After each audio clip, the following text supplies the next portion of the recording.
Moi, je rêvais d'être médecin, je rêvais d'être avocate. Mais à l'âge de 13-14 ans, ma vie a comme basculé.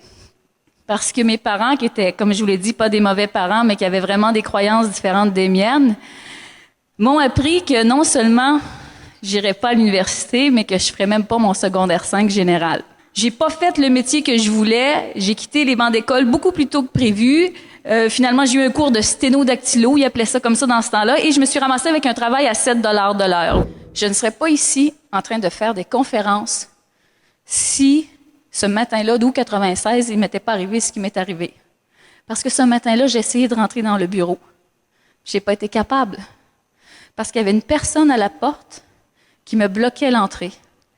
Et ce matin-là, cette femme-là m'annonce que je suis congédiée. Ce que j'ai vu, c'est un tunnel noir. Je me suis dit, moi, il y a juste quelque chose qui ne marche pas avec moi ici sur la planète. Je veux aller à l'école, ça ne marche pas avec mes parents. Je lâche pas mon patron quand ça va mal, je rebâtis la compagnie avec lui, il vend la compagnie à quelqu'un d'autre. Je suis engagée ici, je travaille 80 heures semaine, on restructure la compagnie, puis ils me mettent dehors, ça marche pas, il n'y a pas de place pour moi. Ce que je ne savais pas au moment où j'ai vu le tunnel noir, c'est que le jour de mon congédiement allait devenir la plus belle journée de ma vie. Savez-vous quoi? Partir en affaires ou remonter un défi quand tu es en instinct de survie, c'est extraordinaire parce que tu n'as rien à perdre. Tout ce que tu as dans la vie, tu as quelque chose à gagner. Moi, je suis partie en affaires avec absolument rien, puis j'étais tellement en instinct de survie, puis j'avais tellement un objectif précis, des paiements à fin du mois. C'est extraordinaire, des paiements à fin du mois. Parce que tu n'as pas le choix, tu as le paiement qui t'attend, il faut que tu trouves des solutions pour payer. Pensez à ça. En 96, vendre du multimédia, vendre de l'Internet, quand le taux de connectivité au Québec était de 5 % tu n'as aucun client, tu n'as pas de portfolio, tu n'as pas de carte d'affaires, tu n'as rien, là. Mais c'est faux que j'avais rien. Parce que ce que j'avais à vendre, et je ne comprends pas encore, même en 2013, que les gens n'ont pas réalisé que c'est une force extraordinaire, c'est soi-même.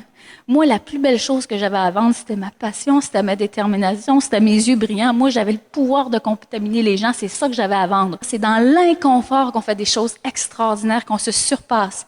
Alors, ça fait de moi une personne tellement imaginative et tellement audacieuse que je vais vous raconter plein d'anecdotes. Ma petite business était à Québec, j'essayais d'avoir des contrats à Montréal, puis ça fonctionnait pas. Puis c'est pas parce que j'essayais pas, je travaillais, puis mon marché, il fallait vraiment que j'aille des contrats à Montréal, sinon, si j'en avais pas, je pouvais pas vivre avec mon marché à Québec. Puis là, je continuais, ça marchait pas, là, je dis non. Là, ça marche pas, là, regarde, Montréal veut rien savoir de nous, parfait, je vais voir plus grand, je vais aller à Toronto. Comment on fait pour faire des affaires à Toronto quand on connaît personne, on parle pas bien anglais, on n'a pas d'argent pour faire de développement d'affaires à Toronto? J'ai des petits contrats à Québec, pas de contrat à Montréal, un contrat à Toronto. Ce matin-là, je me suis dit, je vais aller en Chine. Mon prénom, c'est Anne. Puis j'ai dit, Monsieur Marcoux, vous allez ajouter 2 points à côté. Tous les vice-présidents ont levé leur tête en voulant dire, qu'est-ce que cette fille-là va dire à notre président? J'ai dit, Monsieur Marcoux, rajoutez 2 points à côté de mon prénom. Puis s'il vous plaît, indiquez dans vos notes, personne acharnée à réussir.